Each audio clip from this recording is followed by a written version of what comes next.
Welcome students to our today's new video. आज हम पढ़ने वाले हैं स्पर्मेटोजेनेसिस का प्रोसेस। स्पर्मेटोजेनेसिस एक ऐसा प्रोसेस है जिसके अंदर मेल गैमेट बनता है, वो है हमारा स्पर्म। और स्पर्म के फॉर्मेशन को स्पर्मेटोजेनेसिस कहते हैं। और आपको जानकर हैरानी होगी स्टूडेंट्स कि हमारे बॉडी के अंदर स्पर्मेटोजेनेसिस के प्रोसेस के थ्रू 80 से 300 मिलियन तक स्पर्म बनाए जा सकते हैं। और 80 से 300 मिलियन स्पर्म का मतलब है कि पर सेकेंड हमारे बॉडी के अंदर 1500 स्पर्म पर सेकेंड बनते हैं। और ये बहुत ही यूनिक प्रोसेस है जो सिर्फ ह्यूमन के अंदर, मेल के अंदर होता है। और ये एक मेल गैमेट फॉर्मेशन प्रोसेस है, इसलिए इसे गैमेटोजेनेसिस भी कहा जाता है, यानी स्पर्म गैमेट का फॉर्मेशन। और इस प्रोसेस के अंदर मियोसिस 1 और मियोसिस 2 दोनों इन्वॉल्व होते हैं। तो स्टूडेंट, सबसे पहले हम इसके अंदर इसकी लोकेशन देखेंगे, ये कहाँ पर प्रोड्यूस होता है। हम इसके अंदर कौन से स्टेप इन्वॉल्व है वो देखेंगे। और डिविजन्स कैसा होता है, स्टेम सेल कैसे इन्वॉल्व होते हैं, ये सब देखेंगे। और इस सब के होने के बाद, स्पर्म फॉर्मेशन होने के बाद, हम स्पर्म का स्ट्रक्चर भी देखेंगे। तो चलो देर ना करते हुए स्टार्ट करते हैं हमारा स्पर्मेटोजेनेसिस का प्रोसेस। तो स्टूडेंट, स्पर्मेटोजेनेसिस एक गैमेट फॉर्मेशन है। और कोई भी चीज के फॉर्मेशन के लिए हमारे बॉडी में इन्वॉल्व रहते हैं स्टेम सेल्स। तो स्टूडेंट्स, यहाँ पर स्टेम सेल जो इन्वॉल्व हैं उसे जर्म सेल भी कहा जाता है, वो है हमारा स्पर्मेटोगोनियम, जिसे हम स्टेम सेल या जर्म सेल भी कहते हैं। और स्पर्मेटोगोनियम ही इन्वॉल्व होता है पूरे प्रोसेस फॉर्मेशन में, जिसके अंदर 3 प्रोसेस इन्वॉल्व होते हैं स्टूडेंट एक स्पर्मेटोजेनेसिस के अंदर। सबसे पहला है स्पर्मेटोसाइटोजेनेसिस, यानी फॉर्मेशन ऑफ स्पर्मेटोसाइट्स। जो दूसरा प्रोसेस है वो है स्पर्मेटिड फॉर्मेशन। और सबसे लास्ट है स्पर्मेटोजोआ फॉर्मेशन, यानी स्पर्म फॉर्मेशन। और ये तीनों प्रोसेस एक ही सीक्वेंस के अंदर इन्वॉल्व रहते हैं। पूरा प्रोसेस स्पर्मेटोजेनेसिस का कहाँ हो रहा है? पूरा प्रोसेस हो रहा है हमारे टेस्टिस के अंदर के सेमनीफेरस वेसिकल के अंदर। पूरा प्रोसेस हो रहा है हमारा स्पर्मेटोजेनेसिस का। और स्पर्मेटोजेनेसिस के प्रोसेस के अंदर हमारा स्पर्मेटोगोनियम इन्वॉल्व है, जो है हमारा स्टेम सेल यानी जर्म सेल। और सबसे पहला फॉर्मेशन होता है प्राइमरी स्पर्मेटोसाइट का, और उस प्रोसेस को कहा जाता है स्पर्मेटोसाइटोजेनेसिस। और स्पर्मेटोसाइटोजेनेसिस के प्रोसेस के थ्रू ही सबसे पहला हमें सेल मिलता है, जो है हमारा स्पर्मेटोसाइट। और स्पर्मेटोसाइट फिर डिवाइड होता है। और हम सबको पता है कि हमारे बॉडी के सेल अगर डिवाइड होते हैं, जो नॉन जर्म सेल है, नॉन गैमेट सेल है, वो सब डिवाइड होते हैं माइटोटिक डिवीजन से। और जो गैमेट फॉर्मेशन के अंदर मियोसिस इन्वॉल्व होता है, यानी ये एक गैमेट फॉर्मेशन प्रोसेस है, तो इसके अंदर मियोसिस का सेल डिवीजन होगा। और मियोसिस सेल डिवीजन में आप सबको पता है कि 2 पार्ट होते हैं, मियोसिस 1 और मियोसिस 2। और इसके अंदर हमें 4 हैप्लॉइड स्पर्म मिलेंगे और 4 हैप्लॉइड गैमेट मिलते हैं। तो स्टूडेंट्स, हमारा स्पर्मेटोसाइट फॉर्म हो चुका है।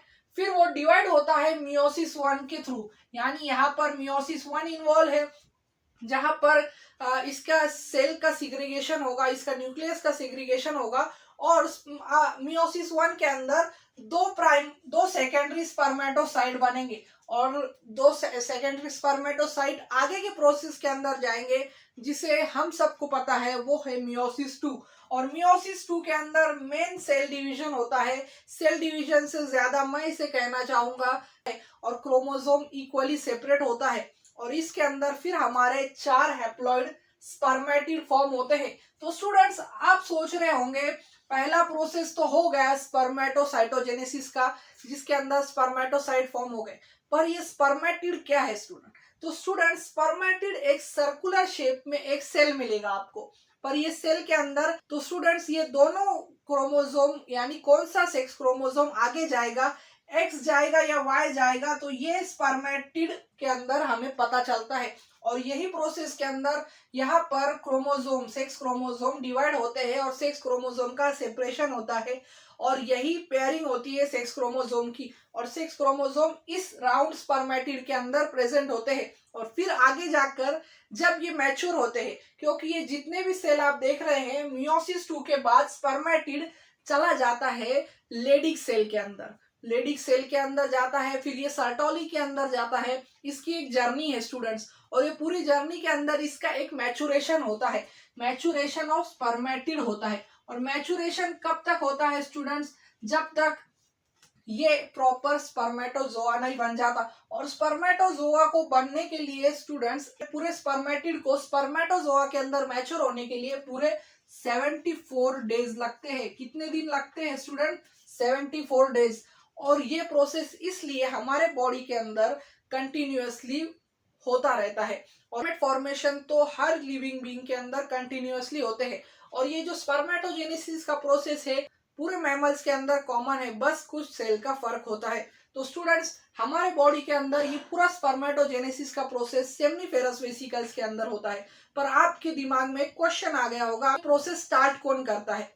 तो स्टूडेंट्स आप सबको पता है कि हमारे बॉडी के अंदर हार्मोन्स होते हैं और यही हार्मोन्स इन प्रोसेसेस को गैमेट फॉर्मेशन को ट्रिगर करते हैं। तो यहाँ पर मेन दो हार्मोन इन्वॉल्व है स्टूडेंट्स, वो है हमारा टेस्टोस्टेरोन जो मेल हार्मोन भी कहा जाता है, और दूसरा है हमारा FSH यानी follicular stimulating hormone. FSH act करता है जाकर हमारे सेमनीफेरस वेसिकल्स के अंदर और टेस्टोस्टेरोन हमारे में मैचुरेशन में मदद करता है, स्पर्म के मैचुरेशन। तो ये दो हार्मोन का बहुत ही इंपॉर्टेंट रोल है स्टूडेंट्स पूरे स्पर्मेटोजेनेसिस के प्रोसेस के अंदर। तो स्टूडेंट्स अभी ये मैच्योर स्पर्म तो बन गया, स्पर्मेटोजोआ बन गया, पर हमें इसका स्ट्रक्चर भी पढ़ना है। स्ट्रक्चर ऑफ स्पर्म बहुत ही सिंपल है। इसका एक हेड होता है, एक बॉडी होती है और एक टेल रीजन होता है। तो ये तीन पार्ट से बना होता है एक स्पर्मेटोजोआ। तो स्टूडेंट्स हेड रीजन के कंसिस्ट करता है एक्रोसोम। एक्रोसोम क्या है स्टूडेंट? एक्रोसोम एक प्रोटेक्टिव लेयर होती है जो इसे एग तक ट्रेवल करने पर प्रोटेक्ट करती है, एग से बाइंडिंग में मदद करता है। उसके अंदर एक्रोसोम की मेन रोल आता है, यानी एग से बाइंडिंग के अंदर हमारा एक्रोसोम मदद करता है स्पर्मेटोजोआ की। और फिर आता है हमारा न्यूक्लियस, और न्यूक्लियस तो होना ही चाहिए क्योंकि ये एक हैप्लॉइड गैमेट है और ये एक जेनेटिक मटेरियल कैरी कर रहा है, तो न्यूक्लियस तो इसके अंदर बनता है।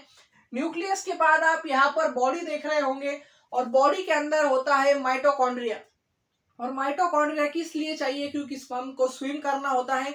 तो इसके एटीपी जनरेशन के अंदर माइटोकॉन्ड्रिया रोल प्ले करता है उसे एनर्जी देने का, वो भी एटीपी करेंसी के फॉर्म में।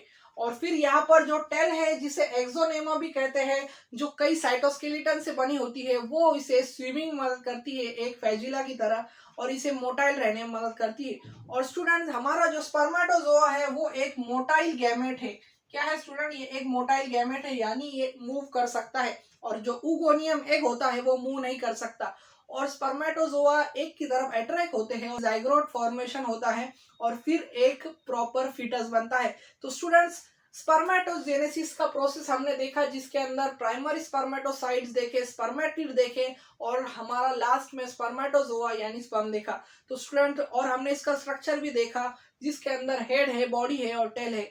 तो मुझे उम्मीद है कि आपका कंसेप्ट स्पर्मेटोजेनेसिस के बारे में क्लियर हो चुका होगा। और ऐसी ही वीडियोस के लिए मेरे चैनल को लाइक करें, शेयर करें और सब्सक्राइब करना ना भूलें। Thank you for watching.